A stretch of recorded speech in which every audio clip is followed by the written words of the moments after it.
Assalamualaikum warahmatullahi wabarakatuh. Kami dari kelompok 1 akan mempresentasikan hasil analisis data yang dibuat dari skripsi yang berjudul Pengaruh Story Image, Story Atmosphere, dan Brand Awareness terhadap keputusan pembelian ulang pada produk Elpida Hijab. Sebelumnya perkenalkan terlebih dahulu saya Dapa Mapin Nugiansah. Saya Gilang Maulana Ibrahim. Saya Restiawan. Untuk uji yang pertama akan dipaparkan oleh saya.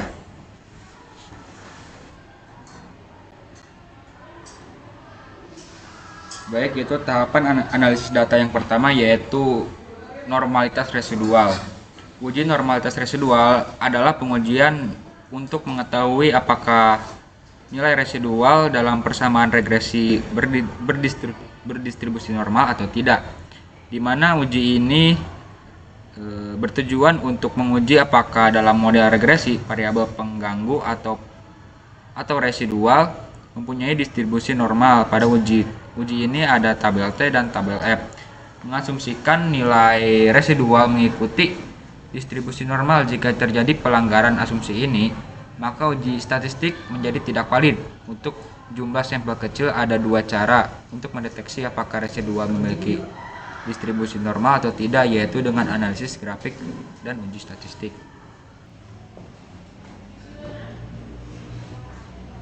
Selanjutnya yaitu ini adalah hasil analisis dari kelompok kami uji asumsi klasik. Yang pertama yaitu menggunakan uji normalitas residual. Di sini mengambil dari tabel one sample Kolmogorov-Smirnov test. Untuk menguji pengujian ini, kriterianya adalah data berdistribusi normal jika nilai asim-sig lebih besar dari 0,05 dan hasil dari output SPSS yang kami analisis berdasarkan tabel one sample Kolmogorov-Smirnov test diperoleh nilai asim-sig 2 tailed sebesar 0,200. Maka dapat disimpulkan hal ini menunjukkan bahwa nilai asim-sig sebesar 0,200 lebih besar daripada 0,05. Maka dapat disimpulkan juga bahwa data tersebut berdistribusi normal. Selanjutnya yaitu grafik histogram.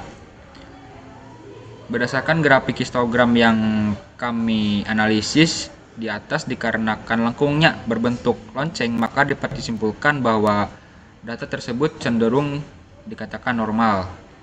Yang ketiga yaitu grafik p-plot.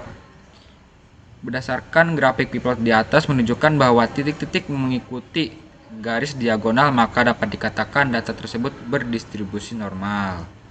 Yang kedua yaitu uji multikolinearitas. Untuk menguji pengujian ini mengambil dari tabel koefisien yang berfokus pada tabel tolerans dan FIF. Kriteria untuk pengujian ini, jika nilai tolerans lebih besar dari 0,10 dan nilai FIF lebih kecil dari 10, maka tidak terjadi gejala multikolinearitas. Untuk hasil output SPSS yang kami analisis berdasarkan tabel koefisien nilai toleransi sebesar rata-ratanya yaitu lebih besar dari 0,10 dan nilai FIF lebih kecil dari 10.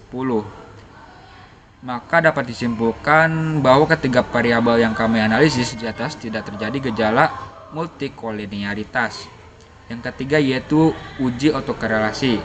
Untuk pengujian ini mengambil dari tabel model summary yang berfokus pada tabel Durbin-Watson.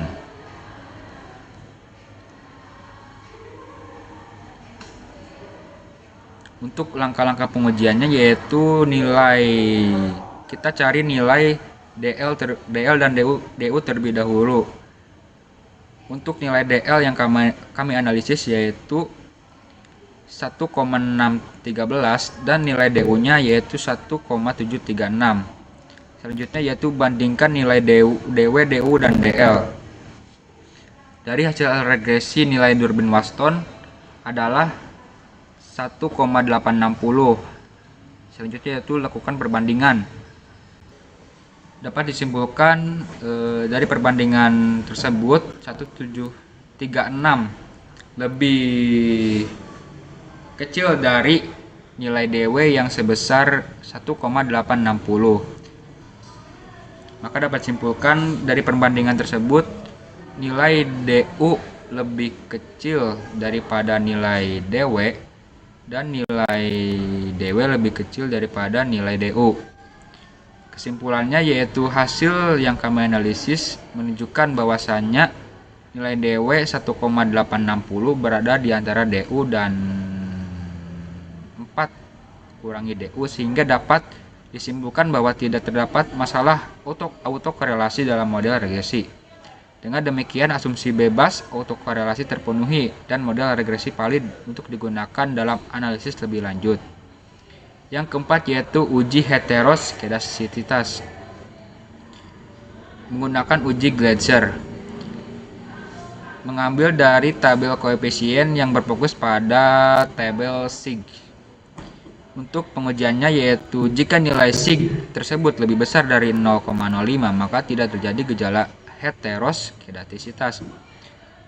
Untuk hasil output SPSS yang kami analisis berdasarkan tabel koefisien, di atas diperoleh nilai sig dan variabel store image sebesar 0,350, variabel store atmosfer 0,298 dan variabel brand awareness 0,113. Maka dapat disimpulkan dari ketiga variabel tersebut lebih besar daripada 0,05 yang dimana pada variabel store image sebesar 0,350, variabel store atmosfer 0,298 dan variabel brand awareness sebesar 0,113. Maka dapat disimpulkan bahwa ketiga variabel di atas tidak terjadi gejala heteroskedastisitas. Yang selanjutnya yaitu uji grafik. Berdasarkan tabel scatter plot di atas menunjukkan bahwa titik-titik menyebar secara acak, maka dapat disimpulkan bahwa data yang kami analisis tidak terjadi gejala heteroskedastisitas. Selanjutnya akan dipaparkan oleh sahabat Andre untuk analisis selanjutnya. Oke, selanjutnya ada analisis regresi ganda yang diambil dari tabel koefisien. Di sini ada interpretasi. Di sini ada rumus Y sama dengan A ditambah nilai koefisien regresi dari X1 ditambah nilai koefisien regresi dari X2 ditambah nilai koefisien regresi dari X3 ditambah sigma. Lalu kita masukkan rumus tadi ke dalam data yang ada pada tabel, dari mana A ini sebesar 2456 ditambah B1 nya 0,100 ditambah B2 nya 0,097 ditambah B3 nya 0,200 ditambah sigma. Nilai A sebesar 2456 menunjukkan bahwa nilai Y di atas 0. Hal ini berarti keadaan saat variabel dependen, yaitu keputusan pembeli ulang, belum dipengaruhi oleh variabel independen, yaitu seperti store image, store atmosphere, dan brand awareness. Jika ketiga variabel independen tersebut tidak ada, maka keputusan pembeli ulang tidak mengalami perubahan. Selanjutnya ada B1 atau nilai koefisien regresi daripada X1 sebesar 0,100. Menunjukkan bahwa variabel store image mempunyai pengaruh yang positif, yang artinya ketika store image mengalami kenaikan, maka keputusan pembelian ulang akan meningkat.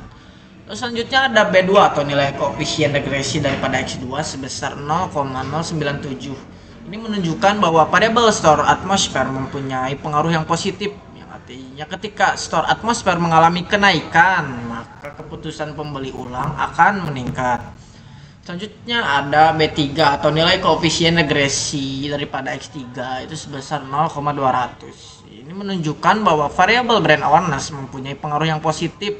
Artinya ketika brand awareness mengalami kenaikan, maka keputusan pembeli ulang akan meningkat. Selanjutnya ada analisis koefisien determinasi yang akan disampaikan oleh sahabat saya, yaitu sahabat bilang. Pada sahabat silakan. Oke.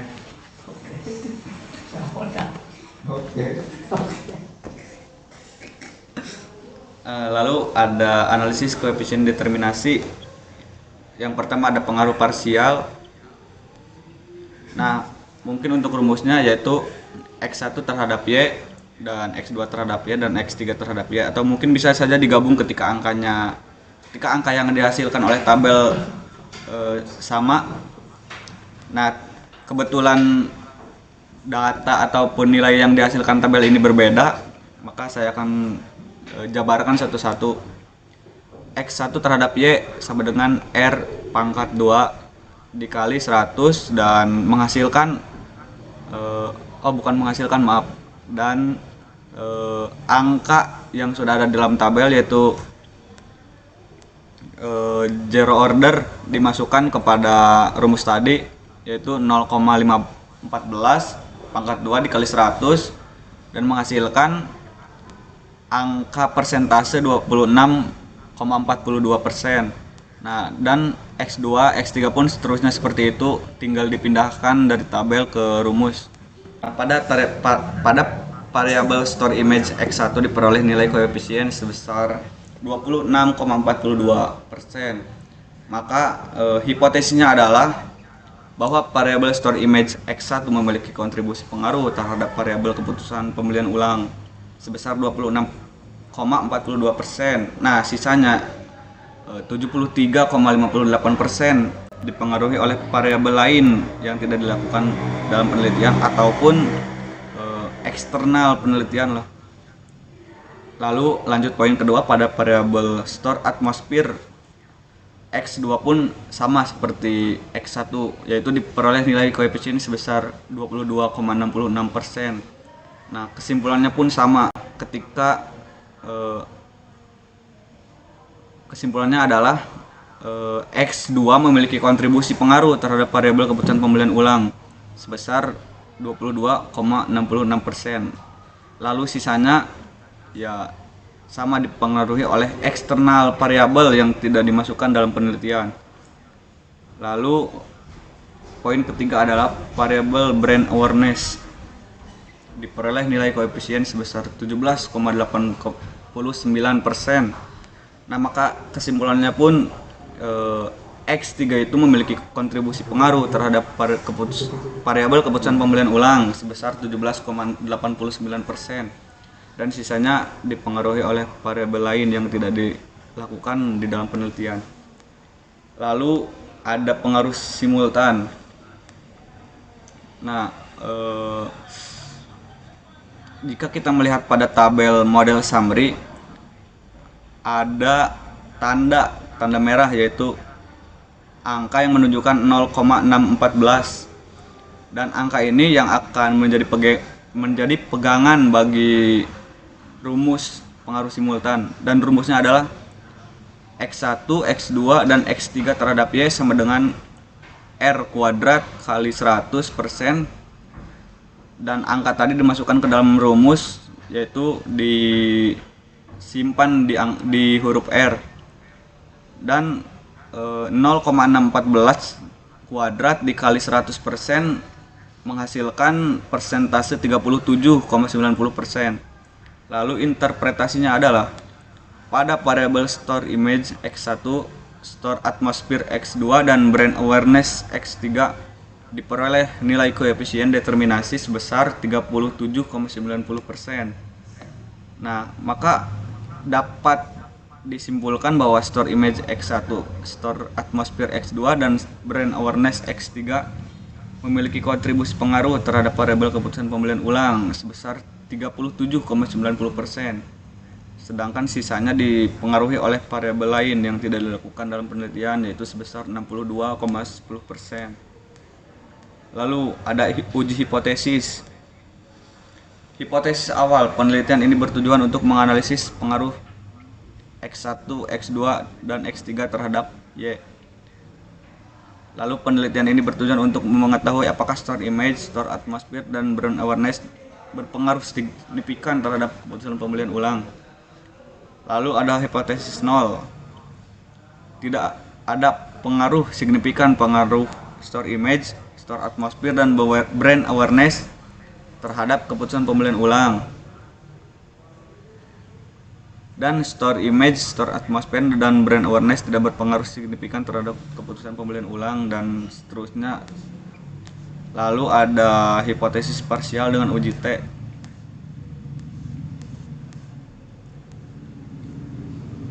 Interpretasinya adalah berdasarkan output SPSS pada tabel koefisien yang diperoleh nilai-nilai store image.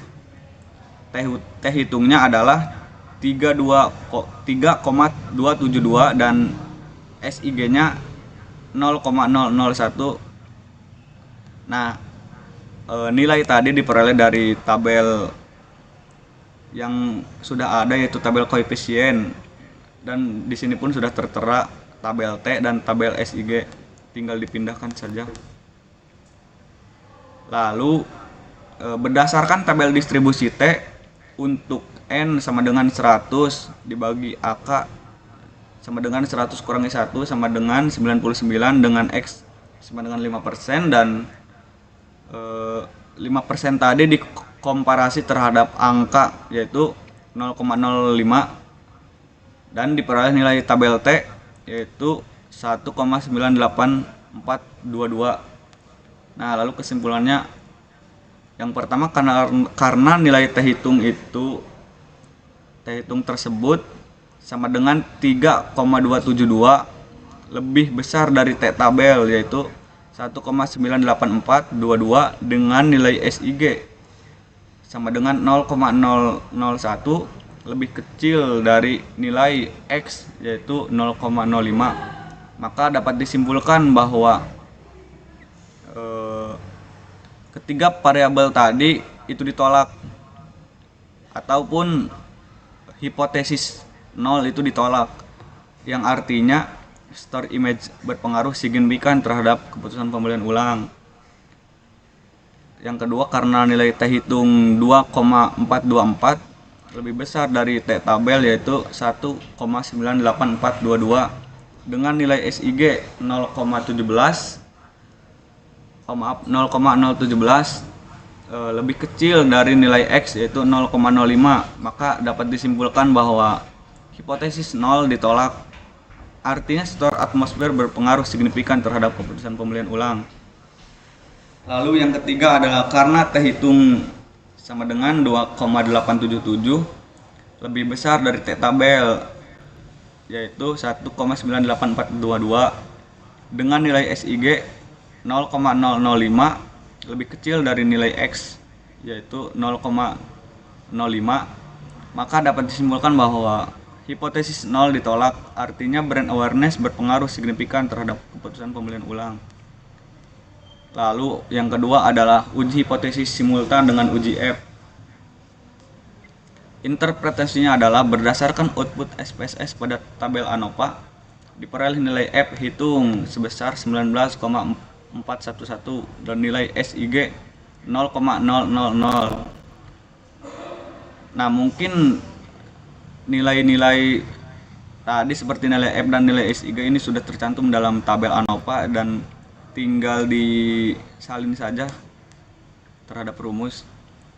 Lalu berdasarkan tabel distribusi F dengan N sama dengan 100 dibagi DF sama dengan 100 kurangi 2 kurangi 1 sama dengan 98 dengan X yaitu 5% ataupun 0,05. Lalu diperoleh F tabel yaitu sebesar 2,70. Kesimpulannya adalah karena nilai F hitung 19,411 lebih besar dari nilai F tabel yaitu 2,70 dengan nilai SIG 0,000 lebih kecil dari nilai X yaitu 0,05, maka dapat disimpulkan bahwa hipotesis nol ditolak. Artinya store image, store atmosphere, dan brand awareness berpengaruh terhadap keputusan pembelian ulang. Dan ketika store image, store atmosphere, dan brand awareness meningkat, maka keputusan pembelian ulang juga akan meningkat. Mungkin sekian presentasi dari kelompok kami. Kurang lebihnya mohon maaf. Wallahul muwaffiq ila aqwamit thoriq. Wassalamualaikum warahmatullahi wabarakatuh.